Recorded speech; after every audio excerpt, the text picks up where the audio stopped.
Hey team, welcome back to another episode of the Strength Game Podcast. I'm your host, Nick O'Brien, and this is episode number 153. The Strength Game is a weekly podcast dedicated to discussing all things physical culture with the coaches, athletes, iron enthusiasts, and experts deeply embedded in the strength game on both sides of the profession, both as coaches and as competitive athletes. I want to thank everyone who has liked, shared, commented, has supported the show throughout these years. All that support, all your support allows us to continue to bring on expert guests and highlight more individuals in the strength game, just like our guest today. Also, to take this time to thank our sponsors. Family owned and operated since 1976, Sampson Equipment has been specializing in full turnkey weight room buildouts from planning to installation. Based in Las Cruces, New Mexico, Sampson provides professional weight room solutions for those looking to lead the way in advancing our strength conditioning profession.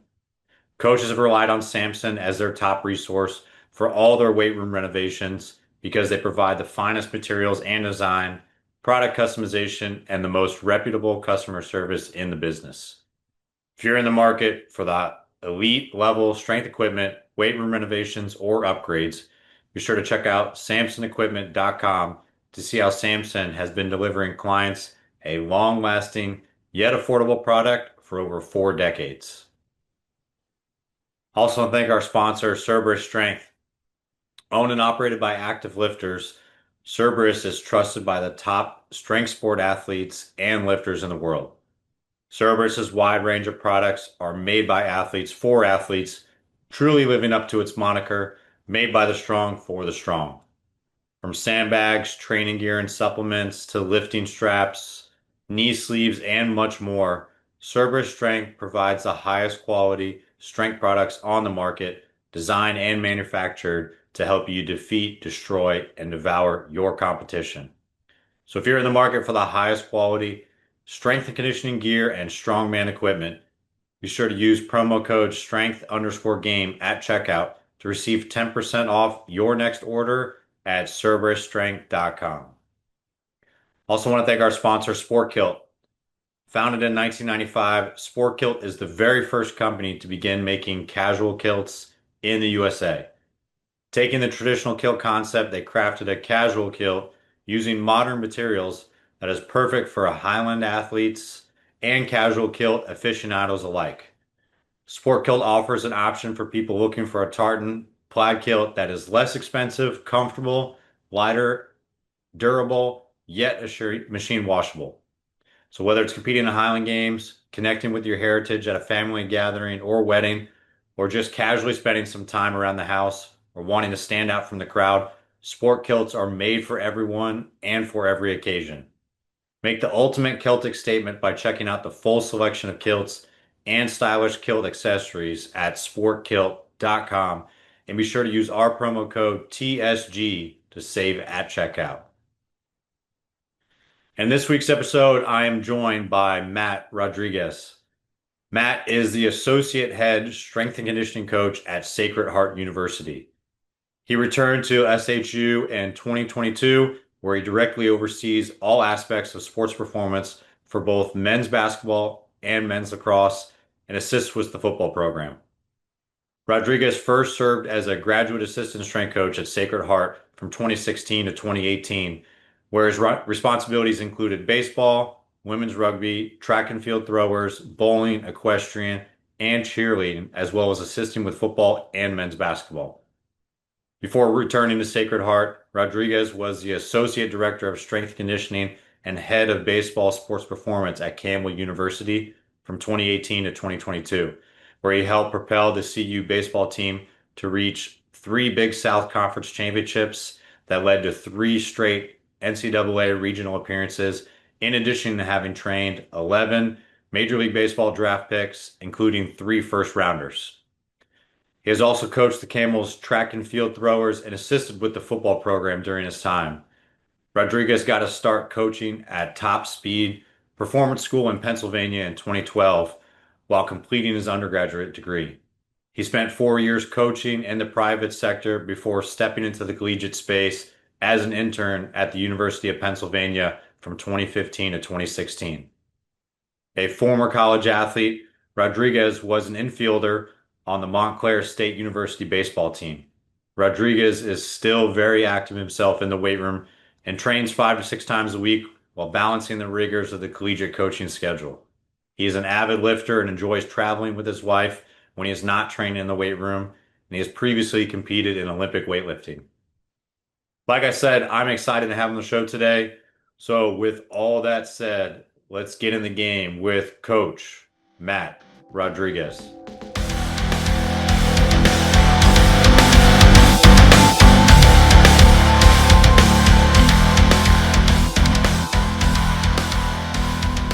What's going on, everybody? We're ringing in the new year. We got Coach Matt Rodriguez on the show. How you doing today, Coach? Awesome, Nick. Appreciate you having me on, man. No, I appreciate you coming on. It's good to kind of start the year off with a great guest, and I'm excited for our conversation, everything we got going a little bit before we hit record. Got to make sure that we can kind of share it with everybody before we kind of Absolutely. dive too deep into it. But with all that said, man, let's kind of take it back a little bit. Like before you got really involved in coaching, like how did you kind of get involved in the strength game? Like what sports were you playing growing up, like lead into college baseball and then kind of after your college career as well? Yeah, sure. I think like a lot of strength coaches, I grew up playing a little bit of everything, from soccer to basketball to football to baseball. Ultimately, I kind of quote unquote specialized in baseball. So I ended up going on to play collegiate baseball throughout my playing career, but really just got brought to strength and conditioning through my own experiences, so really loved the training aspect of things from a young age. I kind of went through some periods when I was younger, back in middle school, where I was a little bit slower than I wanted to be, a little bit pudgier than I wanted to be. And I think that's when, my parents were like, okay, let's get you training with the personal trainer that works with the club baseball team I was playing for. And then it kind of just went from there, So really grew to love the training, the grind, so to speak. And my love for strength and conditioning kind of continued through that. And then once I found out it was a career, it was over, man. Like that was exactly what I wanted to do, exactly where I wanted to be, and just really started diving into, what schools had exercise science or kinesiology or something of the sort. This way I can go on and, get into that as a profession. That's awesome. And that's cool that like with your club team you already had like a strength coach there. So you can see like even more so than a lot of people like just direct tie-in from what's happening on the field to like working with someone that is kind of already invested in your team. And a lot of athletes don't end up getting that until they get to college. Like it's not that you don't get it in high school, but a lot of times you're still playing multiple sports. You have so many kind of competing things happening in athletics that you haven't really honed in on one thing and playing like club baseball and having a club baseball strength coach. Like that's kind of a cool exposure to the coaching profession. And then obviously like you had a lot of exposure within baseball, like working at everywhere you've been at so far. I know not with baseball anymore, so we'll kind of dive into that a little bit different. Like it might be a mixed bag from how that gets involved, but it's always an interesting story from someone that played a sport growing up to kind of work with a different one. But like talk about like first getting introduced like into like college athletics and then Yeah. like college coaching because I know you spent some time in the private sector. So what kind of like did you learn from the private sector, but why ultimately jump towards the collegiate ranks for coaching? Sure. Yeah. The private facility that I worked at throughout college. So that was actually at the tail end of my high school playing days with baseball. That ended up being, our training facility for baseball, right? So built a really great relationship with Nick Sita, who was the individual that ran that facility, owned and operated that facility. And then he knew that's exactly what I wanted to go into, moving forward. So we set it up where in the winter time, in the summer, I was driving out to King of Prussia, Pennsylvania. So on the Jersey side, I was probably on a good day, 40 minutes away. On a bad day with traffic getting through Philadelphia, it was probably over an hour. But just really invaluable experience from a young age, so to speak. Being a college student still, learning from him, and also, just seeing the inner workings of a private facility and the business aspect of things, marketing, social media, things of that nature. Definitely a very invaluable experience that I'll take with me, forever. Especially as I open up my own LLC as well. Yeah, that's awesome. That's great experience too, like to have in the beginning. And because you're already involved, like exercise science, like at your undergrad, you're already learning all the things that you need to. And then now you get an opportunity to not only apply them, but like ask questions and see what a coach that's already been through all that before does with their clientele. And then also like to get, like you said, learn the business aspect of that. You don't really get to necessarily learn that too much when you're in the college setting, especially like as an assistant kind of growing up and like moving around. Like maybe you're in charge of budgeting, or maybe you're in charge of like some spreadsheets, or like kind of learning about purchasing, or like running the social media account for the university's like strength and conditioning department, something like that. But it's a little bit different when like you're like the sole proprietor, like you have an LLC or you're running a business. Like that's huge Your experience. livelihood depends on it, man. It really does. You got to get clients in, and you got to keep them retained. And I think like anything else, it's kind of seasons of the year where people are motivated, unmotivated, then they go off to play their own competitive seasons and they're traveling during the summer or whatever it may be. And you might have a little lull in clientele, so then you're trying to find maybe some adult classes to boost up or whatever it may be. So definitely a very good experience for me at a younger age. Yeah, I did not think about that either too, like so much.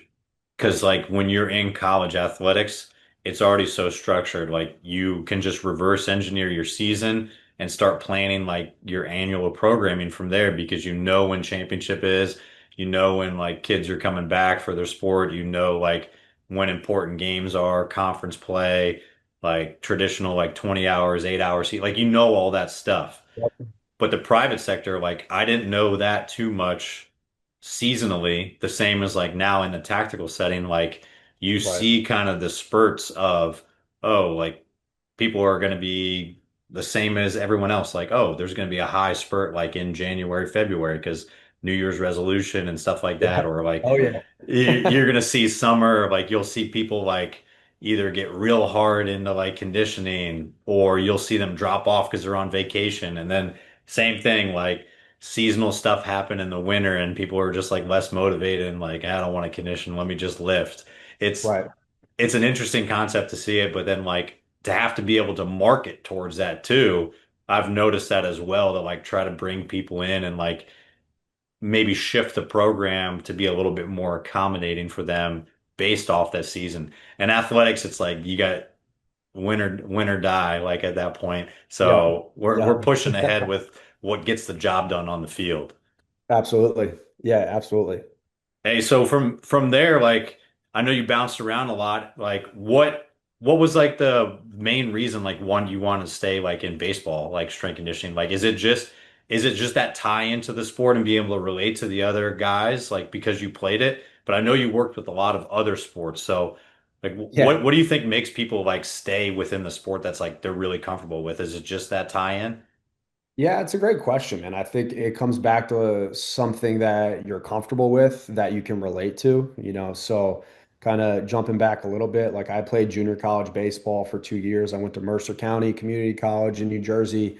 So out of high school, I was, a little undersized, needed to put on size. I think my freshman year, my senior year, going in my freshman year, I was like 170 pounds, was able to put on like 20 pounds, chugging down mass gainers, training hard. Again, just like love that side of things, and love the camaraderie, and just the brotherhood of a baseball program. I think there's a lot to be said for that season in the sense that you have a full training year. You come in the fall semester, kind of start that process, and then you're playing hopefully through May into June, right? So you're there the entire year, longer than any other program that's on campus. So I've always, loved that aspect of things.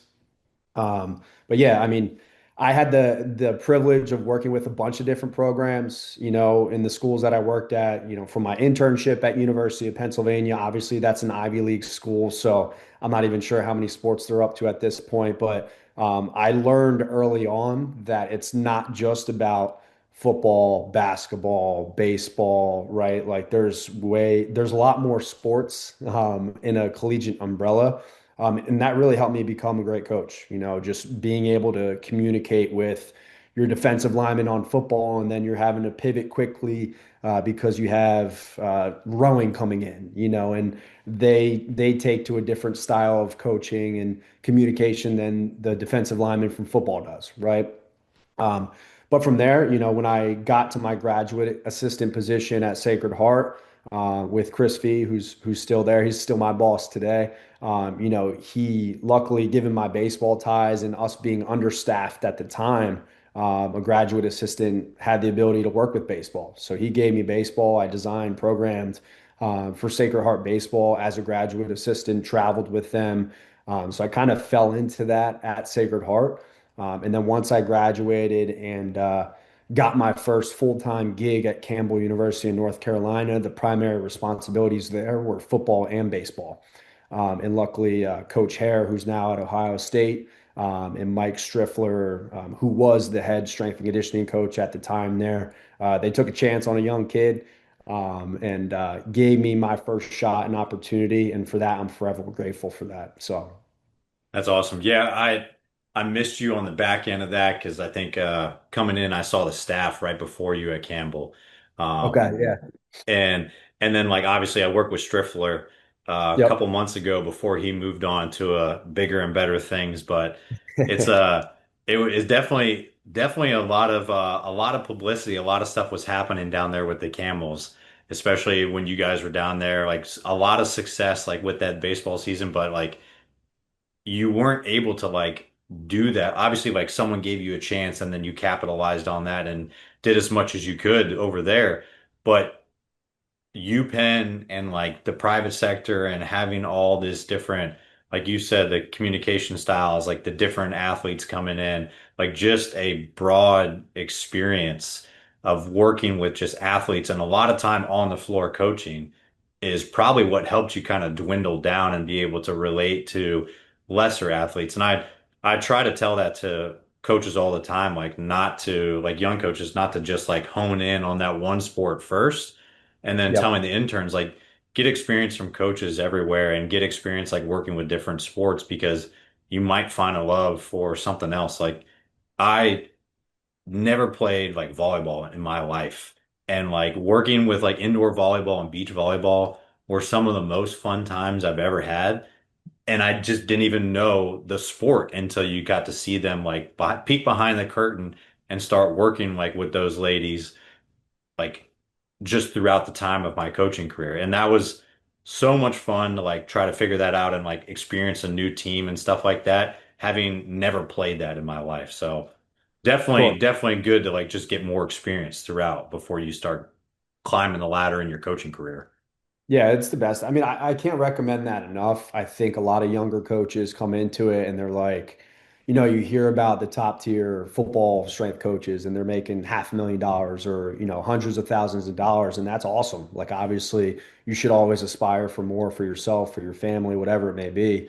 But to be able to design, program, work with different athletes at a younger age, I think makes you an elite communicator and able to work with, a lot of different backgrounds of people, which is really important, So luckily, at UPenn during my internship, I saw that right from the get-go. When I went to Sacred Heart, we pretty much run an Ivy League model as well. We have 33 varsity sports programs. So I had six of my own teams, so I had baseball, bowling, equestrian, cheerleading, women's rugby. I'm probably missing another. I assisted with football. I assisted with basketball.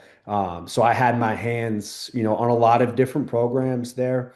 And I was always on the floor, which is great. That's the best way to learn. So I think for a young coach, like never take advantage of that. Never think that, all right, I have six of my own teams, but they don't matter. Like they all matter, So I'd be up on the football field coaching, winter conditioning. And then I'd come down and I had bowling, and I need to switch, my mindset. I mean, kind of get ready to give them, the highest level of service that I can, and to make sure that I'm communicating with them in a way that, gets them motivated to be the best versions of themselves. Yeah, that's a great way to put it too, because you have to be able to shift. And like I've heard, I forget who said it, but like a really good strength coach, especially like Olympic strength coach too, that's working with multiple teams, like you have to be a chameleon. And Yeah. each of these like athletes is going to respond differently, but there's like also a different demeanor and kind of different culture that surrounds these different sports. And then it's shaped by like the head coach and their style of play and just like all the players that encompass it. But like it's you can't talk to like a cross country athlete the same way you're going to talk to like a running back, the same way you're going to talk to like a lacrosse guy. Sure. It's different, and they're very small subtleties, and that stuff really gets them to buy into what you're doing, because the same way that a lot of young coaches are coming in saying, "Hey, I want to work with like the top tier basketball program." Well, flip that on its head. Like those basketball guys are like, "I only want someone that knows what they're talking about when it comes to basketball." Right. So if you can't even speak to them, but you want to work basketball and you don't have much basketball experience, you better learn like how they think and how they interact in order to even have like an opportunity to work with those, let alone like just get them to like buy into like your thought process at all. Undoubtedly, man. Yeah, undoubtedly. I think you hit the nail on the head, like being a chameleon. I think in my interview process early on, like coming out of my graduate assistant position, I think that was a term I used often. Just being adaptable and, allowing that to be your best attribute. You're not stuck in your ways. You're willing to learn and to work with different groups of people, and you welcome those challenges. And I think ultimately you might end up specializing in one area or the other. But at the end of the day, we got in the field to be strength and conditioning coaches overall, right? And just drive human performance, and really just pull the most out of the athletes that you work with, whether that's women's volleyball or baseball or football. Like it doesn't really matter. At the end of the day, like we're all trying to accomplish the same things no matter what that program is. Yeah, and I think it's a great way to put it. I think like once strength conditioning started to like start put the sport in front of the strength conditioning side, like it started to get a little bit messy. Sure. Like as to like when football obviously separated a little bit from Olympic sports, but when then Olympic sports started getting basketball performance director, baseball performance director, you're like, all right, well, I could see both sides of like this coin. Like it's really good marketing because you have someone that is solely for this sport. They might work with other ones, but like they are elevated within that like coaching staff, which is only gonna elevate strength conditioning coaches in general, like to actually have a place at the table higher with those sport coaches. But then it also started to like alienate others from other sports. And then I don't see it beneficial. Like some schools have 10 different weight rooms and Right. everybody has their own weight room and you don't see Yeah, each other. It's like I don't know if that's the way it should go. But then again, I'm coming from a model that you are too. Like I played and coached at a D3 school with like close to 30 sports as well. And it's just all hands on deck. Everybody's on the floor at all times. Like you're working with every team and every sport and everybody. You're trying to give the best to every single person. And that's what I always used to look for with hiring coaches. If someone was from a D3 or D2 school or an Ivy League school, I put them higher than normal yeah, D1 because yeah, I know how much work you're putting in. for sure. Yeah, I mean, you really have to wear a lot of different hats. A lot of times in that instance, you're the strength and conditioning coach. You can be a psychologist at times, just listening to your student athletes vent about this, that, the other thing. You're taking on the nutrition side of things. You might be taking on some planning with road trips, trying to make sure that the team is, you know, recovering well. You have everything that you need on the road. So you wear a lot of different hats, which ultimately, kind of other duties as assigned, right? Yeah, that's the small asterisk at the bottom. Like that's the fine print of what they don't say when you get that contract. But it's No doubt. No doubt. it's just part of it. And I think a lot of people just kind of wear that as part of the profession. I think coaches take pride in like being kind of the Swiss Army knife and kind of the whole filler, like the person that's going to get the stuff done, which is a good thing. You want someone on the staff that's willing to kind of do all that hard work. If you're looking at like talking to like some of these young coaches, even like you said, some of your staff is fairly young and you're not old yourself, but you've been in the profession like longer, and obviously like Coach Fee has been there forever. Like he's a staple within the profession too, and has a lot of experience and knowledge to give. But you talk about like kind of being adaptable, like getting a lot of floor coaching time and making sure that you see how many teams interact. Is there anything else that you think is like super important as a priority young coaches need to be able to like brush up on or really focus on early on in their career in order for them to like be in the most position to be successful?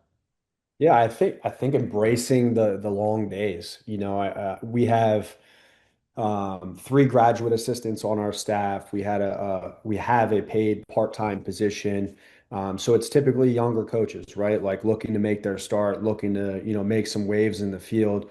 And I think early on when we go through the hiring process, we ask them like, what do you think about, the hours that you're going to have to put in and being on your feet for this long and the amount of athletes that you're going to work with. And at the end of the day, you kind of hit the nail on the head with like, we're looking for people with a chip on their shoulder. We're at Sacred Heart University. Not that many people might know of Sacred Heart, or maybe you do if you're in the Northeast. But at the end of the day, it's not like we're wearing a Power Four logo. Like what matters to us though is like, do you want to work? Do you want to work hard?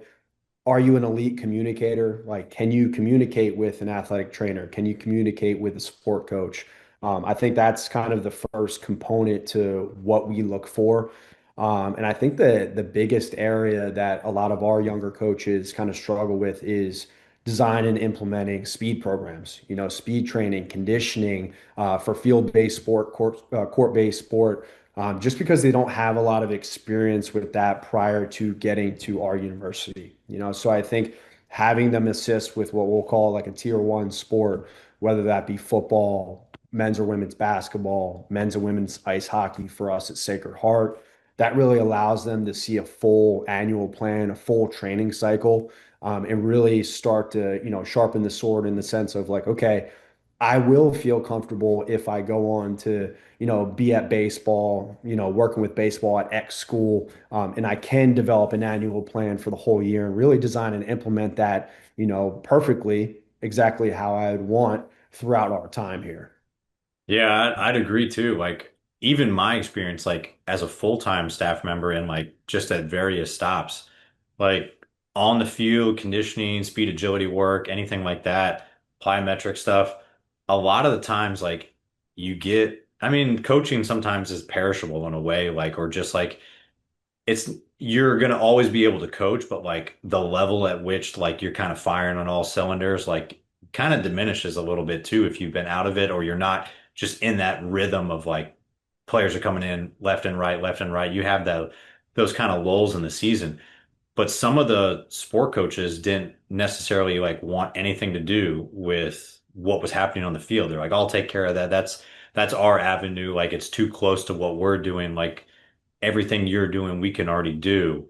And they didn't Sure. see the importance of it. So, I mean, for a couple of years, like even having like four or five sports, only one of those sports would let me do anything on the field. I was Right, like, right. this is, I was like, and like some of those sports, you're not going to be able to train all the qualities you really want to, or you kind of can't experiment. You can't do anything with it. It's just like, well, I can only do what fits well for this sport.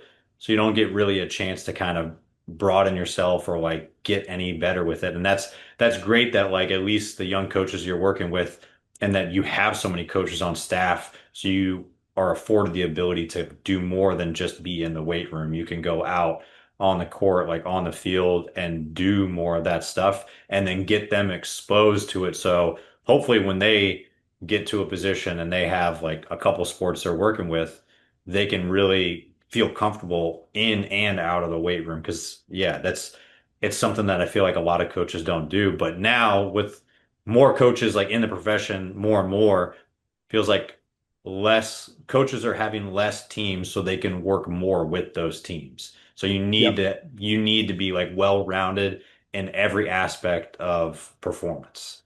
Yeah, for sure. I mean, I think that's what a lot of universities are looking for now is like, hey, I'm going to hire a hockey guy. We have a guy that works with our men's and women's ice hockey program here at Sacred Heart, so we're looking for someone with a hockey background that knows what they're talking about, that can not just be the weight room guy, right? And I think it's kind of breaking that stigma of like, you see my logo behind me, it says strength, there's and conditioning with that, right? Just a little too long. So, whether you call it sports performance, strength and conditioning, whatever fancy name, high performance, like it's all the same, man. Like we need to be able to design and implement a great, complete plan in the weight room, on the field, on the court, in the pool, whatever it may be. Like you need to be well-rounded. You need to have experience in those things, and you should be comfortable with, if your sport coach is like, "Hey, Matt, I'm going to need a program, for the off season. The kids are heading home for 6 weeks during winter break."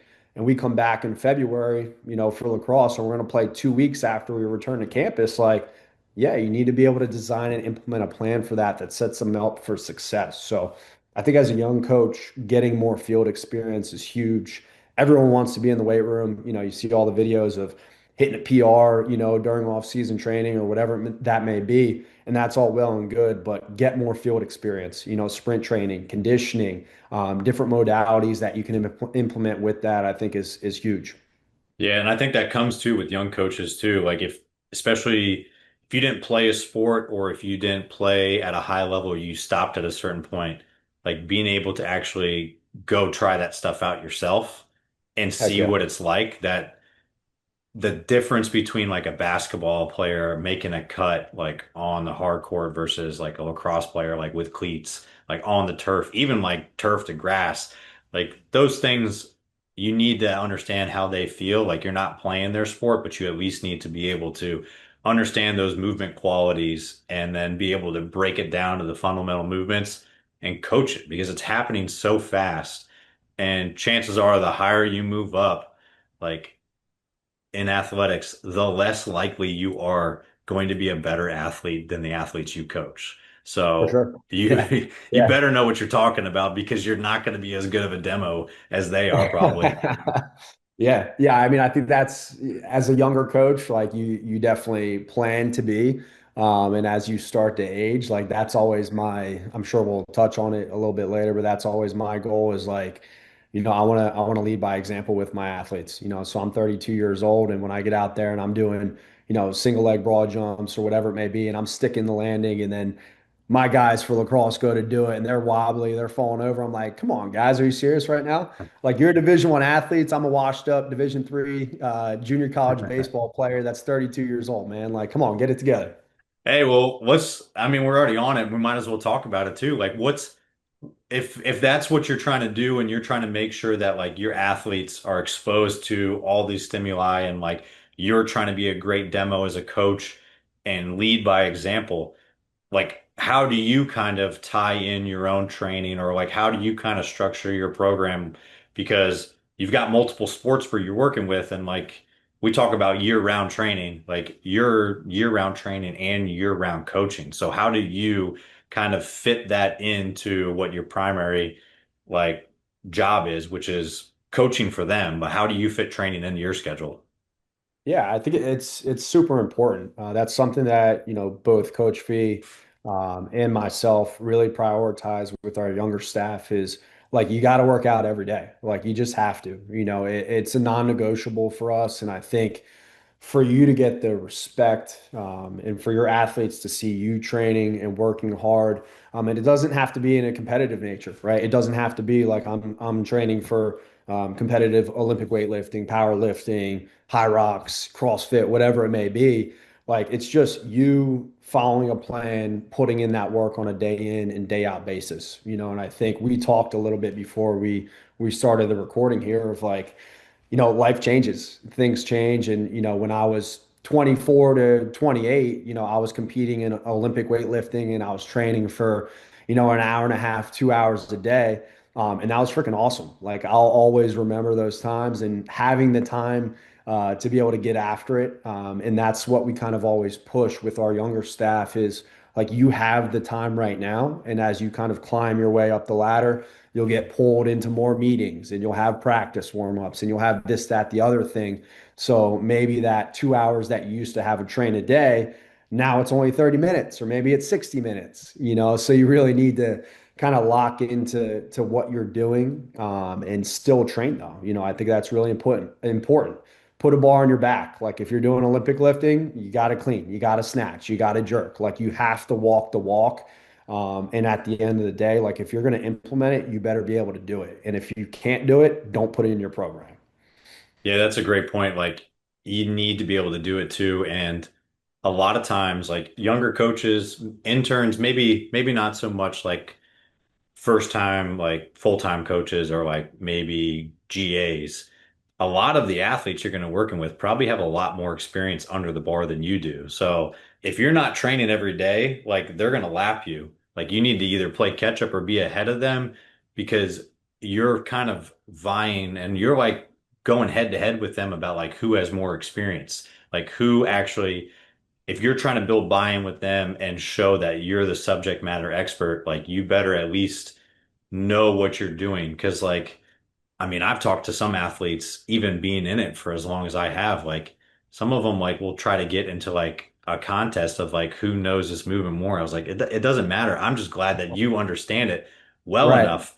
But if the bar is so low, with a young athlete and a young coach, and they've realized that that person doesn't really understand the intricacies of like what's happening, like you might have lost them. And at that point in time, like you're probably not getting that athlete back because good athletes, I think, are pretty selfish with their performance and like their development. And if you can kind of smell confidence in a young coach, and if they don't have it, and they also are like kind of just talking out their ass, like that player's not going to them anymore for advice. So it Yep. helps a lot when you really are training and you're understanding how these things affect your body, like how these movements should feel, because athletes want to see it and they want to understand how it feels. So then they will go to do it and replicate it. Like they can see the tie-in between, and they can see that it matches up with each other. Yeah, 100%. Yeah, I mean, I think at the end of the day, like they need to know that what you're doing with them in the weight room or on the field, transfers to their competition, right? Whatever sport it may be doing, that they may be doing. And I think, the better you are equipped to demonstrate those movements or, perform those movements in your own training, that level of respect just continues to climb. And at the end of the day, they know all right, Coach Rod's asking me to clean 8 sets of two today at 85%. Like, I don't know if I can do that, and they'll see me doing something similar, at some point later throughout the semester. I think that respect just continues to grow and the buy-in continues to grow. And it ends up being, something that can help you as a younger coach continue to pull the most out of your student athletes to really make sure that what you're doing is making an impact because it goes beyond the X's and O's, right? Like anyone can put a workout together and have, shoot, at this point, you probably do it on Chat GPT, probably won't be pretty good there, but, from an implementation standpoint, like there's no better feeling than being in the weight room with your team, right? And having that camaraderie, that competitiveness. And if they know that you're willing to grind and you're willing to train hard too, I think that just elevates that environment even more. Yeah, for sure. That makes a lot of sense. Hey, with the sports that you kind of work with, like we talked about, like year-round season, like all these Division I universities, like every single sport, like in NCAA, like they're starting to train year-round, and they see the importance of not just during the competitive season, but off season, like those transition periods, obviously time away from campus, like if you want to be successful in your supports and your sport and like see performance increases and development, you have to train year round. You work with sports that like continuously overlap. And obviously, like sometimes I talked to like friends when I was in college athletics. They're like, "Oh, summer must be low. Like it must be like kind of chill. You're like a teacher, basically." I was like, Yeah, "Depends on not who you quite. work with." Yeah, it Not definitely quite. depends. It might be the busiest time of the year in a certain Right. sense too. Yeah, I But was you gonna go say, don't tell my wife that 'cause she's getting mad when that alarm's going off at 5 a.m. in June and July. So, Yeah, sometimes in season actually is a little bit easier because like you're not going to change a game schedule usually. So you right. know when your off days are put in there and you're not in the weight room as much. So like there is a little bit more wiggle room. But you go from football season to basketball season to men's lacrosse season to summer development. So like you're just constantly kind of between developmental seasons for teams and then high intensity in season travel, all of that. So like when it comes to like your program and stuff, like how do you like go about like actually like setting training goals for yourself and then like finding deliberate points in time to make sure that you can get training in so it doesn't become just like, oh, the afterthought like at 9 p.m. Yeah, yeah. For me personally, you're talking about. Yeah, yeah, for you. Yeah, I've definitely gotten a lot better with it. I think, when I got my first full-time role at Campbell University, we had a good amount of time to train and I didn't have that much on my plate in terms of like extra stuff, like administrative work and, overseeing staff and stuff like that. So I had time to train, so that was great. But now in my current role, you just need to prioritize it. Like you just need to I always joke with our younger staff members. I'm like, I write out my day a day in advance, so I'll go into my calendar. I'll say, okay, here are the meetings I have. Here are the team training sessions I have. And I'll plan out my whole day, so it's Monday night at 5 o'clock right now. I'm writing down Tuesday. I'm going to wake up at this time. I'm going to work out at this time. I'm going to eat breakfast at this time, and I'm just very deliberate with my organization and what it is that I want to achieve for that day. And it helps me stay on task. It helps me stay on task and it helps me stay committed to my own personal development from a training standpoint, which ultimately will help me from a programming standpoint, a coaching standpoint. Like it just improves everything, and I think when you think of like mental health and, all of the issues that, are kind of on the rise in this country, if people were to prioritize their own health and wellness a little bit more, by just getting a 30-minute workout in, go for a walk for 30 minutes, like the benefits that that has on your body, on your mental, are, priceless, So I think prioritizing those things is really important. Being organized in the things that you're doing is really important. And really being selfish in a sense, like, hey, I'm working out from 12 to 1 today. I have a graduate assistant come to me and say, "Hey, can you look over my program? It's 12 o'clock." No, we got to find another time. Like at times you need to be selfish in that because when you continuously put on the back burner, like you're talking about, then it's 9 o'clock and you're exhausted and you're not going to get the most out of your session. Then you're going to be pissed off and then it just kind of snowballs from there, right? So prioritize it, plan for it, stay organized. I think that's the best way to do it. Yeah, that's a great way to do it. That's great advice for anybody that's looking to do it. And it doesn't mean like prioritizing it also doesn't mean you have to chunk out 3 hours or to No, to just no. like close the weight room down and lift. Like which is what at sometimes I'm like, that's all I wanted to do. I was like, I just want a little bit of breathing room to just get after it. But sometimes Yeah. those little pockets of just being able to do something is super helpful. And chunking it too, and where you're like, hey, there's nothing happening at this time. Like, I think that's super important because a lot of times strength and conditioning becomes kind of the hub of everything. So Yeah. like trainers are coming in, coaches are popping in, athletes are coming in to do all this extra stuff. Like pull, like you said, we're wearing so many hats and you're pulled in so many directions. Like it's not that it's a bad thing, but like that's a lot of points of contact you're having. Those are a lot of touch points and like sometimes meaningful conversations, like just kind of like nonsense conversations, but like it doesn't matter. Like there's still social interactions, and at some point in time that gets become really draining. And if you don't Oh, prioritize yourself and like your health and then like training involved in it too, like you're just going to be a detriment to yourself. And then ultimately that's gonna funnel back into the athletes that you're working with. So if you could take a step back, be selfish in it for an hour, get yourself up to good speed, like get your energy levels up, like get after it.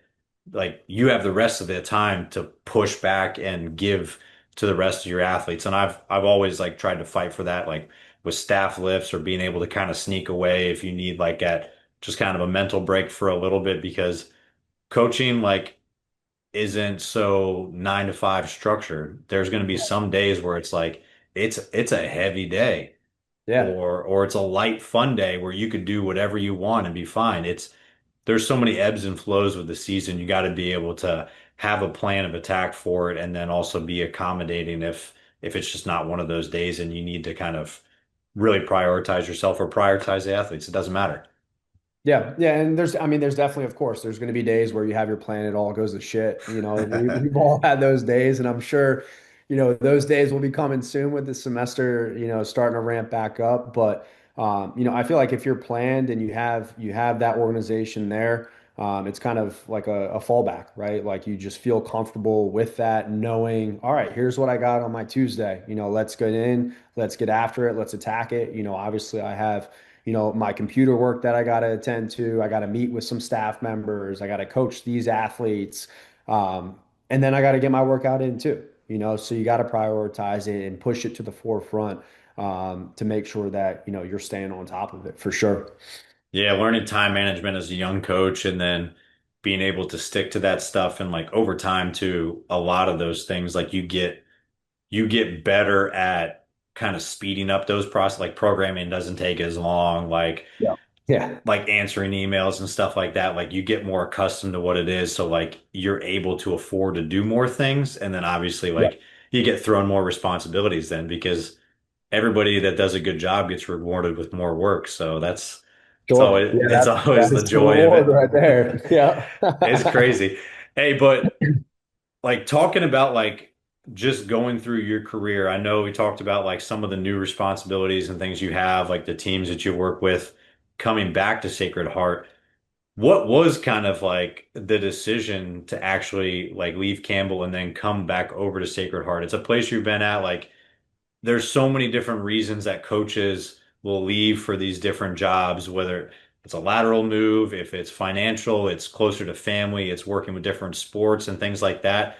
Like you don't need to necessarily get into like what all the reasons are, especially if they're personal for you for to come back.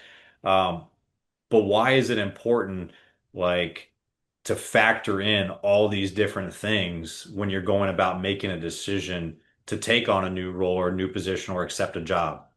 Yeah, yeah, that's a great question. I mean, I think, you and I kind of touched on it before we started up here, but it's something where if you were to ask me, I'm 32, if you were to ask me 10 years ago, what I wanted to do, it'd be I want to work Power Five at the time, Power Five football.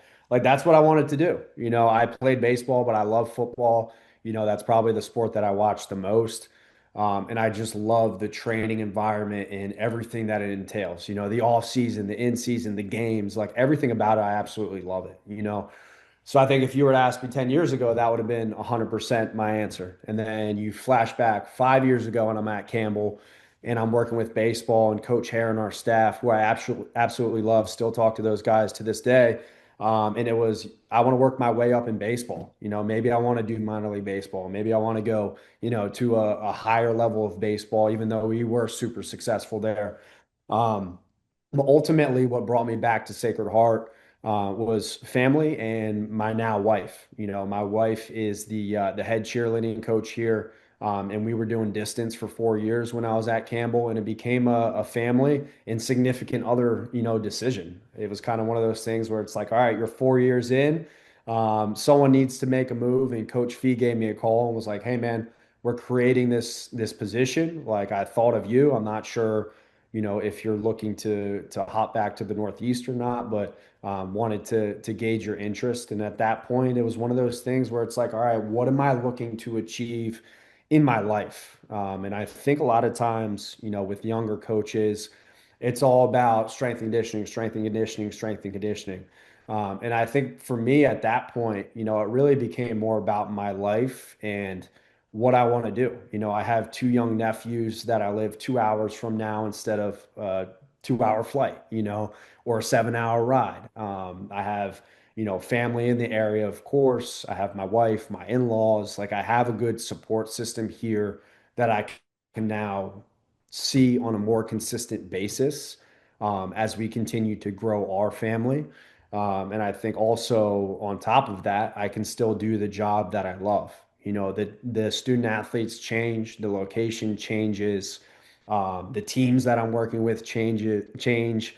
But I think ultimately I'm doing what I love to do, and I'm able to do that now around people that I care about and that I love dearly. So I think ultimately that was the decision for me, and it was a hard one. It was tough because I think from a professional standpoint, like those 4 years I spent at Campbell were probably some of my best years thus far in the profession itself. Just talking about strength and conditioning, from a networking standpoint, from a love for my job standpoint, myself and our baseball staff and our strength staff just clicked, and we just spoke the same language. And I traveled with baseball, so I spent a lot of time with those guys, and obviously I love baseball.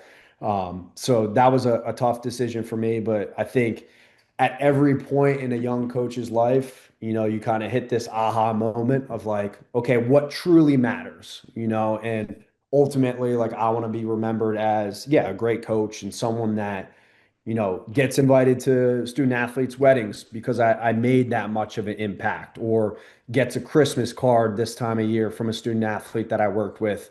But ultimately, like I want to be remembered as a great person, a great dad, a great family man, and someone that, my friends, my family can count on in their times of need. Yeah, it's super admirable. And and I think to your point too, like you don't really think about that stuff early in your career because you're so blinders on focus about career progression and trying to be successful. And you found a passion and a love for a new profession, and you're just kind of taking everything in with a fire hose. And you 100%. you just you want 100%. to get to the top. You see what everybody's doing at the top, like you said. Power four football now, making $500,000. Like it's the game. Everybody in America, like everybody in the world is like watching these games. Like you're part of that. You're part of that team atmosphere, but it's volatile. Like Of course. there's a lot of like give and take and sacrifices you have to make for those jobs. And it's those coaches make those decisions, and like some of them are really successful at it. Some of them like might not be exactly what they want, or maybe they ride it for a couple years. Like that's every coach's individual decision to see how long they're going to do that, how long they're willing to put up with it. But I think like similar to you making that decision, like for family reasons, like I stepped a way to like come back to the East Coast to work with a former teammate, like a friend of mine, work with a sport I wanted to, and like take a stab at something else. Like there's so many different ways I think in the profession that young coaches don't realize that you could like quote unquote take a step up, and some people might think it's a step back or step down, but you have different responsibilities, like financially might be better, being closer to home, like a place you want to um, be able to have more free time to actually be home, like a easier structured schedule. But again, like I think you said it well, is like you're still doing the job you love. Like Yes. you're still working with athletes, like the location, the place, the sport might have changed, but you still get to coach. And the same thing when it comes to like private sector, tactical, high school, college, like you're still coaching. So if you can balance and find that other areas of your life benefit positively, like there's a net positive benefit from you going somewhere else, and it's not necessarily like a career progression, like it doesn't matter because you're still going to get better if you're intrinsically motivated and you want to be a better coach. You can be a better coach at the worst school in the country. It doesn't Yeah. matter. Like you're Yeah. still coaching and everything else is going well. Like it took me a while to realize that. Yeah. Like I think like, but to your point, same thing. Like young in the career, like midpoint, and then there was like a click. They were like, I was like, fuck this. There are some things it's not working. It's I'm you're chasing smoke. Yeah. I want to coach. I want to be able to go home and be happy. I want to be able to do other stuff. I want to be able to like make an impact, and sometimes a move, a career change, or a change in location for a different job is all you need to like be reinvigorated and be like fall back love and co with coaching again. Yeah, yeah, and for me too, it was kind of like a full circle moment since I did have my graduate assistant position at Sacred Heart. The department and the university itself has changed so much. If you were to step foot on foot on our campus, our student body population has grown a ton. Facilities we've poured millions of dollars into, so it was kind of like a full circle moment of like, all right, like let me make this my own now. Before I was a graduate assistant, like now I can actually sink my teeth into some of our premier programs and really make an impact with them, and really kind of change some things from a culture standpoint that I wanted to, bring to the table in everything that we're doing and, take my experiences from the previous 4 years and some different things that I have done and bring that back now, and kind of add that little flair into what we were doing here. So it was full circle for sure. And it's one of those things, like you said, you can always grow, you can always develop. The coaches that don't, they stop developing are the ones that get lazy with it, right? Like you just kind of get in your silo and you stop reaching out to other people and you stop learning and you just get comfortable with like, all right, this is what I've always known, this is what I've always done, and I'm just going to stick with it, right? But ultimately, I think that's why we got into this field was because we're forever learners. We want to grow, we want to develop from a coaching standpoint, from a physical standpoint, and all of those things are important. Yeah, that's a great way to put it. Like always constantly learning and trying to just get better at the profession and learn more things. And now, like, because like you've already have so much reps like coaching, and you understand the X's and O's, like you've been with different teams, you've been in different universities, different settings and things like that. Like coaching, not that you're not still trying to develop that stuff, but it becomes a little bit second nature. You can kind of like work a little bit in autopilot and then focus on like some of the bigger things, like you said, bigger picture stuff like strategic goals, like culture development, trying to develop and mentor younger coaches that are coming into the profession. It's not that you're not giving everything you have into coaching and the athletes that you have, but you also know that like you even working at 95% like is still way better than a lot of people because of just the reps and sets that you've already put into it,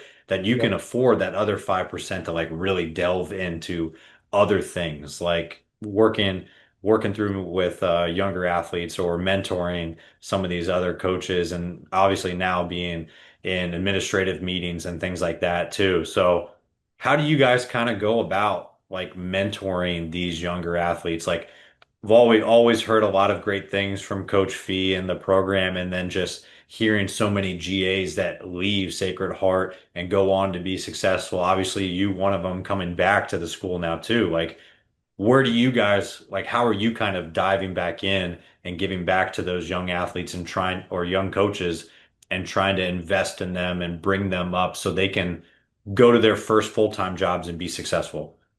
Yeah, I think I luckily had a great mentor in Chris Fee, right? And Wayne Adams was his assistant at the time. He's now in working tactical special forces overseas now. So I had great mentors, luckily, and I think between myself and Fee and our other full-time members on staff, hopefully we're able to help our graduate assistants and help our part-time coaches move on to better roles, right, and to kind of springboard their career. But I think in terms of our approach. You're going to learn by getting thrown into the fire. Like you got to be able to do it. Like you just need to be willing to accept coaching from us, take criticism at times and understand that it's never personal. We talk about criticizing the action and not the person, right? So instead of being like, you are a really crappy coach during that session, it's like that session was really bad for these three reasons. We need to fix it. We need to fix it. Here's how you can fix it. Now go implement that change. Like go fix it. Let me see you do it. So I think it's constant communication, I directly oversee one of our full-time staff members, the part-time staff member, and then our three graduate assistants. So I have a lot of our younger coaches on staff that I directly supervise, meeting with them on a biweekly basis, especially early on with our graduate assistants. Every training cycle that they write, we sit down and meet about themselves and me, right? And then after their first year, they kind of like grade out of that. So then it's like, okay, go. And I'll just pop in every now and then, check their program, hop on the floor. But I think providing them with feedback, but also giving them the tools that they need to be successful and to essentially operate as a full-time coach while being a graduate assistant is how I learned. So I try to take a lot of those principles and apply it to them and allow them like, hey, sometimes you're going to fail. Like you're going to have a bad meeting with a sport coach, or you might miss an injury on the injury report. Here's how we can go about making sure that that never happens again. And I think we all learn by making mistakes, and I think it's about minimizing the amount of times that that happens and also learning and growing from those things, right? Because if you don't learn and grow from it, then you're just not going to become a good coach, right? You're just going to be the same person over and over and over again. And I think we're trying to build coaches that are forever learners, that want to grow, learn, develop, and that when we kind of make a phone call come this springtime as they're applying for jobs and they're finishing up their degree, myself and Coach Fee can say with confidence, like, hell yeah, Ty's a great coach. He has a great voice on the floor. This, that, the other thing. We went through this the past 2 years. He fixed it. So it's kind of a great process for us because it is a 2-year program to, ease them in, but also throw them right into their own teams. They have 3 to 4 of their own teams. They assist with tier 1 sports, so they're helping us with them getting experience with those programs as well. So it's kind of a full-on experience in the sense that, they're not just sitting watching myself and our other full-time coaches coach. Like, yeah, sure, that's a part of it, but they have their own teams that they talk to their sport coach, they talk to their athletic trainer, they might have to talk to the administrator for that sport. And they're designing and implementing everything that relates to their programs. That's great. Yeah, that's ultimately like what I think is one of the best experiences you can have as a young coach, like coming up. And then like even department wise, like structurally, like how you guys have it set up too, because it allows everyone kind of coming in, like there's not formally, but there is a hierarchy to it. So like you coming in as a volunteer, you kind of see what the interns are doing that have more responsibility. Interns see what GAs are doing, GAs see what part-time, full-time, like as it goes up all the way to the highest level, like with the director. But you see like what their responsibilities look like. You see how they coach, you see how they interact. And then having multiple GAs too, like those GAs get to bounce ideas off of each other because they're in a similar position. Like they're a Yeah. similar point in their career. So they get to ask questions, but they also get to bounce ideas back and forth programming wise with each other, cover down for each other. And then it's cool because then they get to coach up the interns too. And Yep. then they get to kind of funnel that down. So everybody is taking like constructive criticism, but everybody also is giving feedback and communicating like up and down the chain of command, which is super helpful. And then GA, like obviously, like you guys allowing the GAs enough freedom to like be treated as full-time coaches, but have a safety net at the end of the day where you're kind of providing feedback, constant feedback.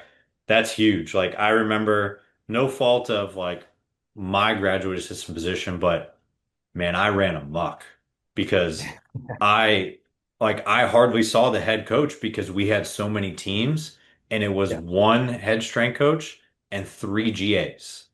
Yeah. And then all the GAs are coaching. I had football, men's lacrosse, women's lacrosse, and baseball. And if it was an unlucky day where they all lifted, I had 4 football groups, 2 men's lacrosse groups, 1 women's lacrosse, and 2 baseball groups. So Yeah. that's 10 hours of Oh, coaching. baby.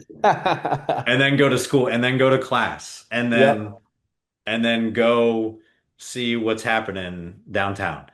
So Yeah. it's Hell yeah. it's chaos, but within that time, like the only feedback I got really was maybe semester wise, and it was not like firsthand experience. It was just like hearsay or like kind of like quantitative numbers that you would see at the very end. The feedback I got the most was from the other GAs on the floor with me or from the athletes that were like, I'm 1 year removed from them or their old teammates, whatever it is. Um, but that stuff was huge. Like, and it's trial by fire. And that was where I got the most coaching experience. But I think you guys have a really good setup with how that's structured because, like I said, you can go up and down, you can get feedback. You also are not breathing down their neck so they can learn to coach and interact with coaches, administrators, athletes, and kind of take ownership of their own team in a way. And it prepares them so well for the next job, I'm sure.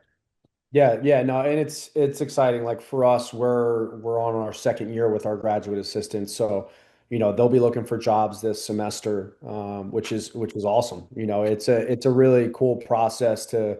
I was talking with one of our graduate assistants over break in terms of thinking back to the time that we interviewed them, and having I was like, yeah, I was in South Carolina with women's basketball at the NCAA tournament. Like I remember that, man. Like talking to you on the phone, and now you're getting ready to go off and apply for jobs and make that jump into a full-time role somewhere. It's a very rewarding thing from my side of watching that growth, watching that development, and helping them with that, getting their portfolios ready, getting their resumes ready, like kind of backtracking and making sure that, when they step on campus, in March or April at a university, like they have everything that they need to be successful, but that it's their own, we'll help them with that along the way, but ultimately they need to make it their own.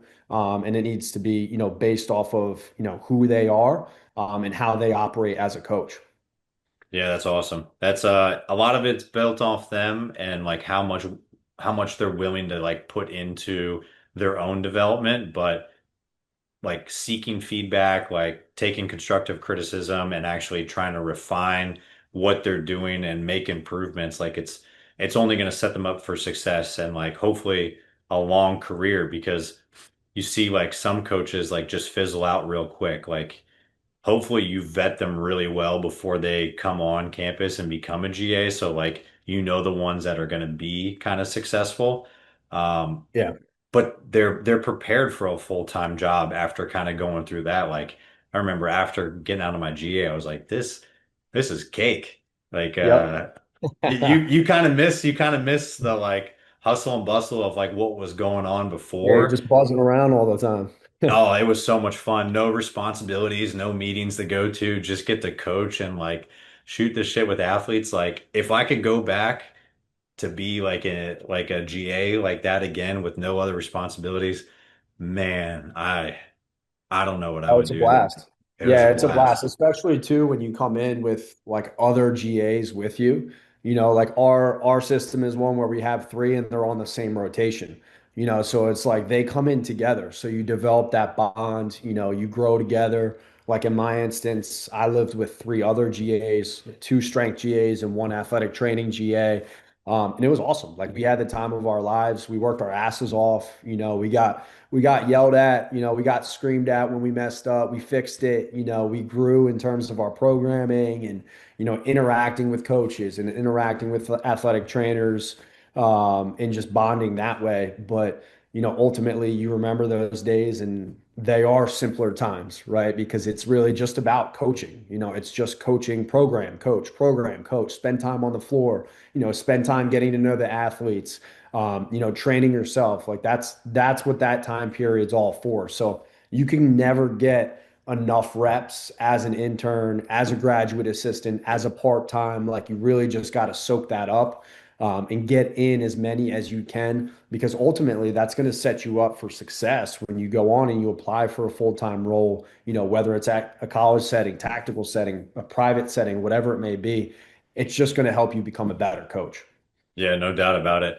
And I think the other cool thing about like how you guys have it structured is too, like because it's a it's not like a GA and then just the director and like there's kind of a step ladder approach of like who's up next like in the totem pole. like it's a little bit more obtainable. Like a GA is looking to like the full-time assistant, like in maybe their first or second job, and they're looking up to like assistant director, like up to you, and then like you're looking up to like Coach Fee and everything. So you know what like the roles and responsibility of someone who is directly above you, because like if you're an intern and you're looking at the head coach, like you're just kind of shock and awe. Like there's no way I can ever get to that position. Like it just seems delusional. But if you're just looking at the person right above you, you're a little bit more motivated to like start working and like refining your craft and trying to like inevitably you're competitive and you want to be like better than them in a way. Right. But if it's too far a distance, like someone picking up a barbell for the first time is not shouldn't be thinking, how do I get on the Olympic team? It's Yeah, like, hey, exactly. how can I compete at a local level and then like chip away at it to like get to that point. So how you guys have it structured is really cool and hopefully they continue the GA process and be successful once these guys are moved out and you get the next three in. But the other thing I wanted switching with these young coaches, I'm sure like you do it just innately and the same with like anybody that has a lot of skin in the coaching game and has that experience. But going back and forth because you guys have 33 teams, like you said, even if you have like 10 coaches in different capacities on staff, that's still a lot to kind of manage. How do you kind of bounce back and forth and like try to teach your young coaches to bounce back and forth between being the lead strength coach, between being an assistant, between being like an observer? Because I mean, you're assisting with football and Coach Fee, but then Right. you're leading men's lacrosse, men's basketball, and then you're observing all these other sports. Like, how did you teach them to kind of like fluidly go between those things? Because I think some people can't relinquish control, and some people don't Yeah. know how to be a really good assistant. Yeah, it's it's a cool thing, right? Like I mentioned a little bit ago, like I love working with football and Coach Fee is our head and he designs and implements and he gives myself and one of our other full times, Coach King, a lot of skin in the game in terms of like, okay, Rod, you're a baseball guy. I want you to work with the quarterbacks and Coach King, I want you to work with the developmental guys, so we'll kind of branch out things that way. And I think that gives you a little bit more autonomy when, someone else's name is on it, and they trust you with that. And you take that with pride, right? Like you take it with pride because it's like, all right, Coach Fee is giving me the quarterbacks. Like I need to make sure that I crush it, because he's giving me that responsibility, or he's giving Coach King the developmental group. Like we need to get him bigger, faster, stronger, and we're evaluating those different data points to make sure that we're hitting on those things, So I think bouncing back and forth for us is really easy because we all train out of the same facility. So we have two weight rooms. One services men's and women's ice hockey. That's on a different side of campus. And then all 31 other sports train out of one facility. So if you look at our schedule, you'll laugh because we have 24 racks within the facility. And, we'll have sometimes two or three teams training at once, so you might have baseball at the front of the room, tennis in the middle of the room, and then golf in the back end of the room. So you have three completely different groups training Mhm. at once. So from an observing standpoint, like you can see everything at once, right? From a coaching standpoint, you're kind of thrown into that fire, into that chaos. And again, that just helps you become a better coach because it's like I don't have my own room. It's very rare where men's basketball with me is by themselves. Like winter break is great because we're the only ones around men's and women's basketball, so we get the whole weight room. We can do whatever we want, but it affects your program design, and I can't use the dumbbells because I'm at the front of the room, and I have two other teams in the back of the room. So we're doing barbell, TRX, and bands. That's all I got. Like that's what I'm working with.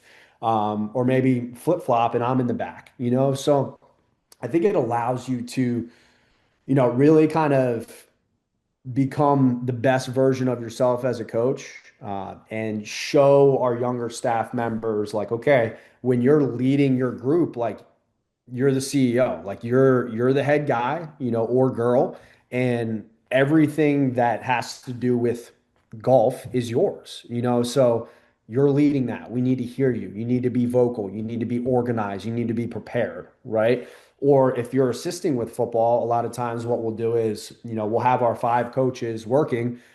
Three of us are full time, one's part time, the other's a graduate assistant. So we'll assign racks and we'll say, okay, Donnie, you have 12 racks on this side of the room. CK, you have 12 racks on this side of the room.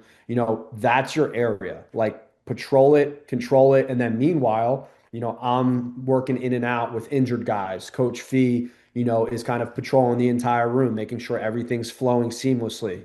Coach King is working with our developmental guys, so it gives everyone purpose. It gives everyone kind of a little bit more skin in the game, when you have that assistant capacity, and allows you to see, how you can operate at a high level, and make sure that everything is flowing out as it should, So we'll meet prior to the lifts, go through everything. All right, you're demoing clean, you're demoing back squat, whatever it may be. And then after the lift, we'll meet on that as well. All right, that was really good, guys. Like we crushed it. This went well, or maybe it was a shit lift. We just started a new block and, it wasn't so smooth and the reverse hypers look terrible. We need to fix it for next week. So we'll take notes on that and make sure that next go around we're even better.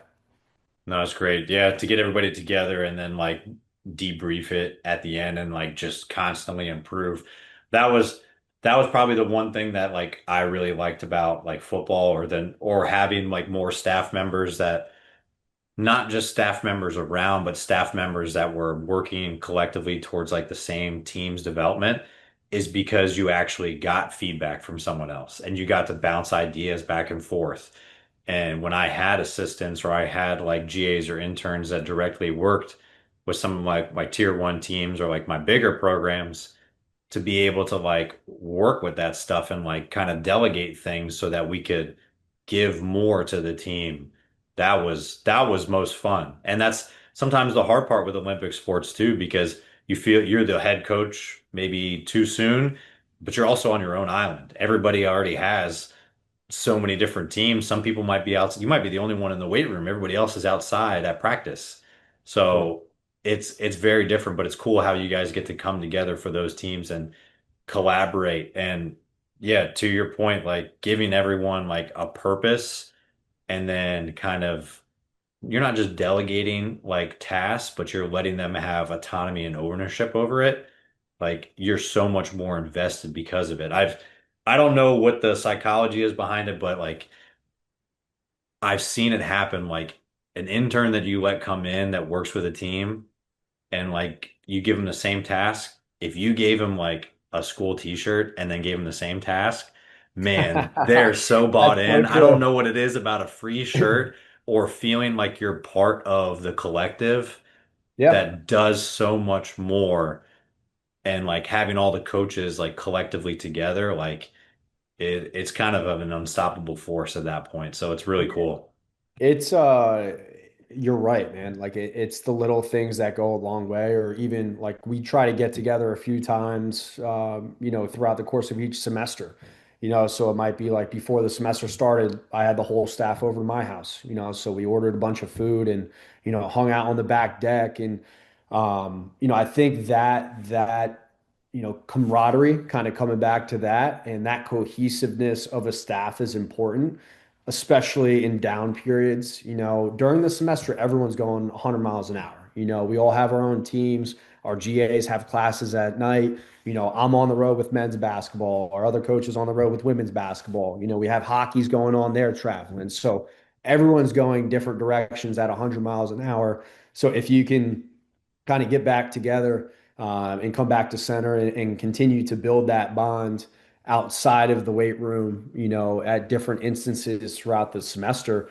I think that ultimately, gets the younger coaches more bought into the process, into what you're doing. And like you said, a t-shirt goes a long way, right? So trying to get our younger coaches geared up early on, I think that helps and shows them that like we care, like we're going to take care of you. You are one of us. You're a part of our staff, whether it's an intern, volunteer, graduate assistant, whatever it may be. Like you are a full-time member of our staff and we'll treat you as such, So I think that's really important and it goes a long way. Yeah, for sure. It's definitely a two-way street when it comes to like having young coaches like interns on the staff. Like their job isn't to make it easier for you. Like I know like Coach Hernandez like talked about that when we had him on the show and he was like their job is not to make it easier for you. It's to allow you more space and time to like give back to the program more so that you Yeah. can kind of take a little bit off your plate so that you can actually invest more into the team. So that's awesome, man. And be able to Yeah. kind of get out and do those things too, like outside of the weight room. It's always I feel kind of like a nice thing for people to let their hair down a bit too. Yeah, no doubt about it, man. I think at the end of the day, we're all people. Like we we recruit personality, like we recruit and interview. Like that's what we're looking for in an interview. Like, can we shoot the shit over Zoom? Like, are you good on the phone or are you just very rigid and stiff? Like, I want to know that, if I have you over to my house for a staff outing, like you can carry on a conversation outside of the X's and O's. Like, I don't want you to be a robot. I want you to understand that, yes, your job is super important to your livelihood, to your progression long term, but ultimately you're a person first, So I think the coaches that get that early on, those are the ones that, in my opinion, succeed, a lot further. And that's kind of what we look for as well. So. Yeah, for sure. You can't fake it. Like personality is going to be important. And if you're going to be spending an exorbitant amount of time together in the same office, in the same weight room, collaborating, talking, and like No doubt. downtime, like those personalities, you better get along. Yeah. Yeah. Otherwise, No. it's going to be a long day and someone's going to win out that battle and it's usually not the younger coach. Yeah. Never that. Never that. Awesome. Well, hey, coach, like any good training session, we got to end the show with the finisher. So I Sure. got 4 quarters, 4 questions, and you're in the thick of basketball season. So we're gonna do overtime. We'll put you on the winning end of this overtime here. All right, man. We need it. We need it. Here we go. All right, first one I got for you. Biggest influence in the strength conditioning profession. Oof, man, I feel like I've been lucky enough to have a lot along the way. I think, my strength and conditioning coach throughout college, John Kalinowski, is a huge one for me. I had him actually at my junior college, Mercer County Community College. He probably doesn't even know this. We don't chat that often anymore, just through Instagram, a lot of times. But, he really laid the foundation for me in terms of, what it was to be a man, and what it takes to, be a great coach. And I learned a lot of lessons from him, really outside of strength and conditioning, just with life as a whole. And I think ultimately that's kind of how I operate myself. Obviously I'm a strength and conditioning coach, but I want to be able to instill a great culture and lessons for my student athletes that, they look back in 10 years and they're like, this is what Coach Rod was talking about. I have those conversations with my teams all the time of like, you're not going to understand this right now. You're probably going to walk away and be like, damn, he's an asshole. But 10 years from now, hopefully, when you have, a wife, you're married, whatever it may be, and you have a family, you look back and be like, yeah, that was a pretty important moment in my growth and maturity. So John Kalinowski for me. There you go. Yeah, it's that long-term payoff, that aha moment. It's gonna happen later. No doubt. No Sometimes doubt. coaches don't get to be the ones that receive like the, oh, thanks for that. It's like Yeah. most of the time it's a lot of cursing under their breath, but oh Yeah. well. Hey, Yeah, and so I think too, like it's a very rewarding, kind of where I'm at right now, like in my progression, in my season of life, so to speak, is like it's pretty cool when you get like I got a few Christmas cards from former athletes. Like I've been invited to weddings from former athletes. Like that's a very rewarding thing, and I think you can kind of like hang your hat at the end of the day of like, yeah, we won this amount of games, we lost this amount of games, we won a championship, and long term, you built and fostered these relationships that will last forever. So yeah, no doubt about it. Those are super special when they come along too, and they're so much more meaningful too because there was an impact you know there's going to be an impact in a way like on the field, but to have an impact like in their life and for like the thought and you to come across their mind like when it doesn't have to do with athletics like is super impactful and important. So that's awesome. Hey, when you're not coaching, you're not in the weight room, you got some time like outside of the busy travel schedule in the year, like what are you doing to kind of recharge? Like what are your go-to hobbies? Oof, that's a great question. Yeah, my wife and I are big beach people. We love to travel. We love the beach. So unfortunately, being in Connecticut right now, not the ideal climate for that. But we're definitely big beach people, and big foodies as well. Like exploring new restaurants. Trying different kinds of food, making at home different kinds of food. I think, food is obviously a staple of life, and something that we like to explore, from that standpoint. So, There we go. Hey, so if you weren't coaching, what do you think you might be doing as an alternate profession if it were right now? yeah, I'm only laughing because we talk about this all the time. Myself, Coach Fee, and Coach King. I'd be a police officer. Yeah, I mean, there's definitely even been moments, through my 20s, even some days these days. It's like something where, my dad was a police officer for 25 years. He's retired now. Our neighbor across the street is the chief of police out of town here in Connecticut. It's just I have a great respect, for military, for police. And that was something, early on when I was trying to figure out what I wanted to do. It was, strength and conditioning, military, police, and I think out of those three, I feel like I kind of operate, my coaching style is probably more so based off of like the structure and regiment of, those two areas. But that's a great population that I, really respect. Obviously, having my dad, lead by example with that I love, that I care for. And I would definitely say a police officer for sure. All right, I like it. Hey, so setting up an ideal training day for yourself. If you actually don't have so many teams in the weight room, like you got your go-to rack in the facility, like what is playing on the speakers and what's your favorite post-training meal? That's an awesome question. I think, again, seasons of life, man. Like it changes. It changes year by year, but I think recently I'm a big country guy now. We listen to so much rap music, EDM, like in the weight room, it's just on repeat, like over and over again. So I think I'm just kind of wrapped out at this point. So I would say country music. My favorite artist is Luke Combs. So probably some Luke Combs, maybe some Morgan Wallen on there. And then in terms of, post-workout meal, oof, that's a great question.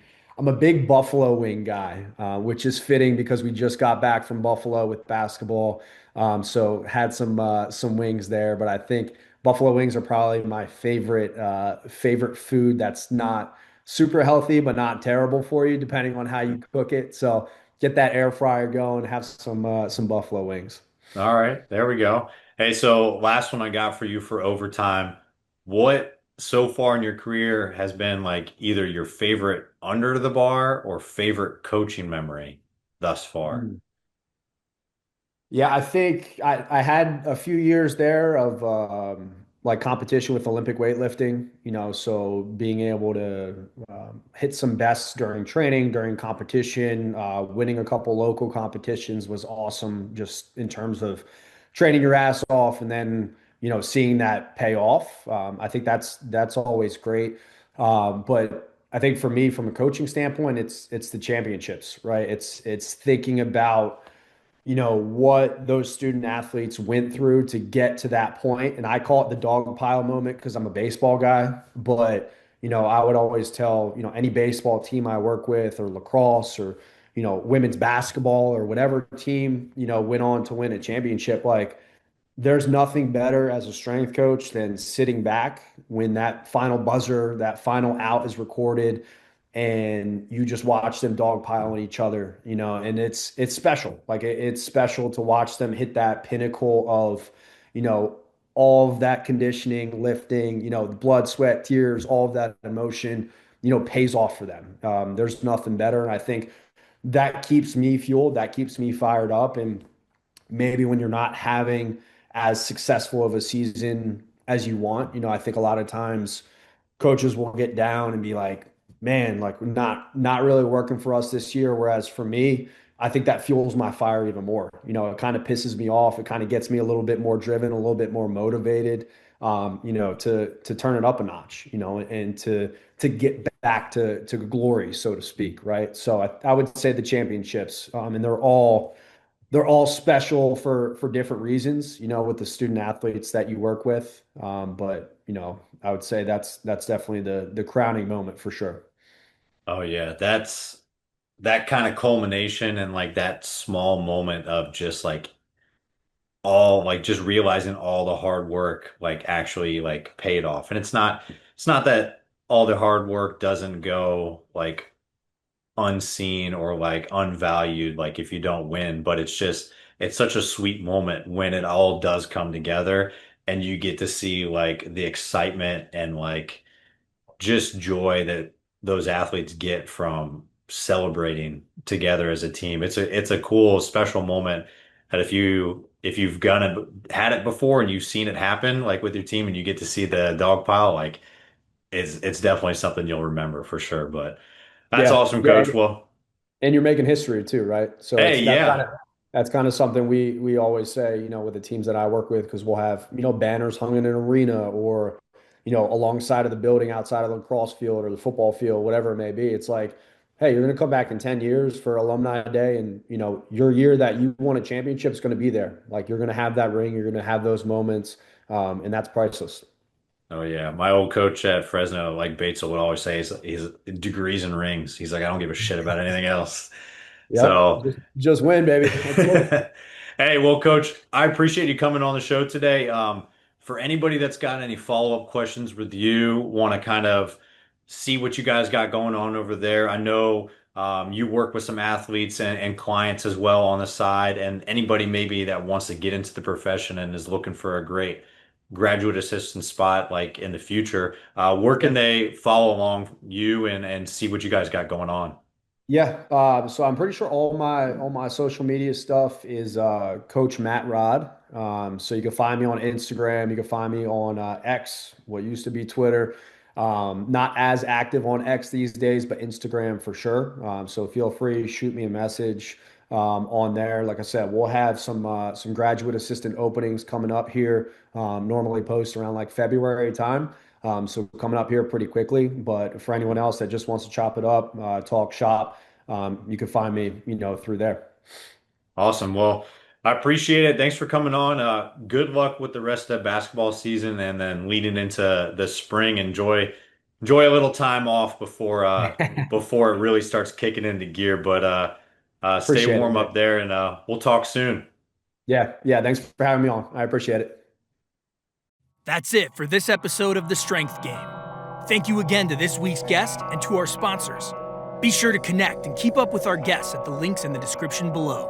Remember to subscribe to us on Apple and Google Podcasts, Spotify, or your favorite podcast provider to stay up to date on all future episodes. Also, check us out on YouTube and CoachO'Brien.com, where you can find all the video versions of these episodes, as well as show notes, episode schedule, and much more. Comments, ratings, and reviews are always welcome and appreciated. Thanks again for tuning in, and be sure to join us next week for another great episode of The Strength Game.